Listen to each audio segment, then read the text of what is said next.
everything Legos back here, and I am back with another mock. Now I'm doing something a little different today, or from now on. I will be making World War II mocks now instead.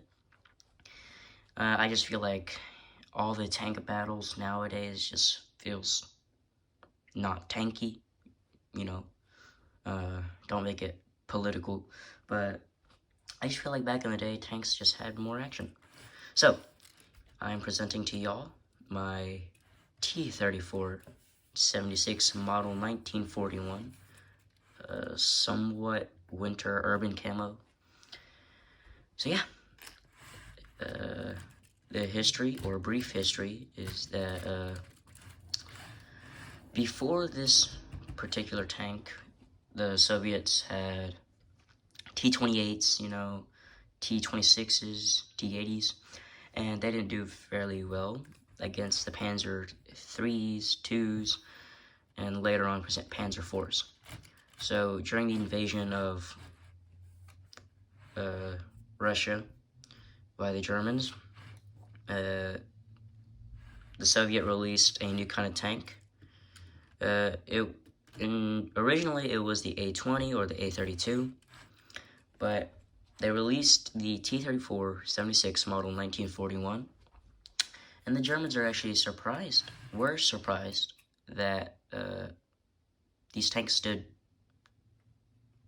they were so strong. Like the Panzer IIs and 3s stood no chance against these tanks. Now, I'm not saying these tanks are impervious to any kind of, later tanks, but these tanks were pretty good compared to the German Panzer IIs and 3s. But yeah, that's a little bit of the brief history that I know of. So now to my mock. As you can see, there's a lot of add-ons. Not a lot. There's a good amount of add-ons on the tank. You have your minifig here. This is not the correct minifig. This is my version of Fighting Girlfriend. I do not have the Yushanka or the Soviet tanker helmet or hat. I just have this because I did buy it. I'm not gonna use money really. So yeah, my model 1941 Fighting Girlfriend. Now I know the Fighting Girlfriend had a 76-43 or 2, but I mean that's all I had. So my tank. So if I take all these off, I think y'all could have a better view of what's happening here.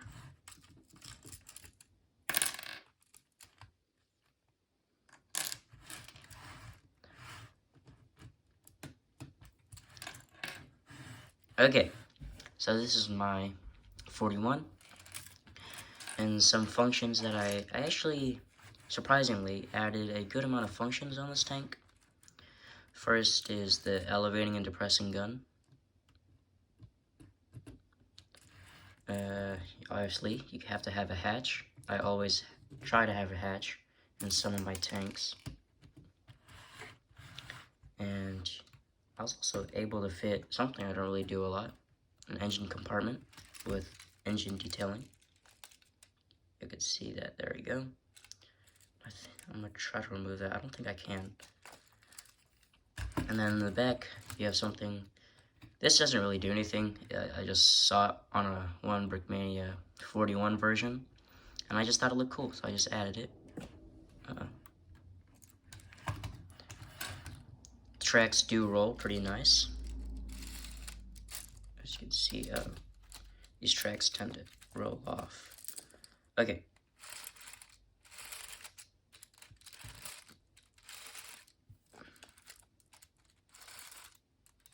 Tracks do roll very nice, and I do like that. So yeah, that's my just standard issue T-34. Now I will add the attachments. Okay, I put everything back on, and now we'll go over the add-ons. So let's get her out the way. So the first thing you'll see, is everything. Okay. So I did add a lantern. I don't know if the Soviets added lanterns on their tanks. But I thought it looked cool, you know, like sometimes at night you have to go out, and if you didn't have a flashlight, you have a lantern. This gives a little bit of life. I have a red flag.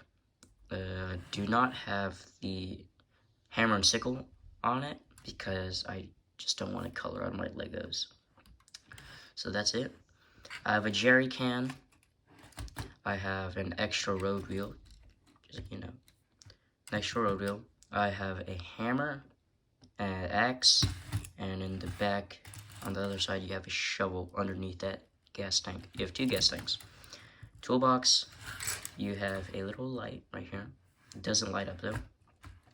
You have chains that go down, and I think I got this part right here pretty nice. You have a little, just a little box crate for food, though you can't really fit any food there, but it still looks good. I think that's all the add-ons I have. So yeah, overall, I'd probably give this T-34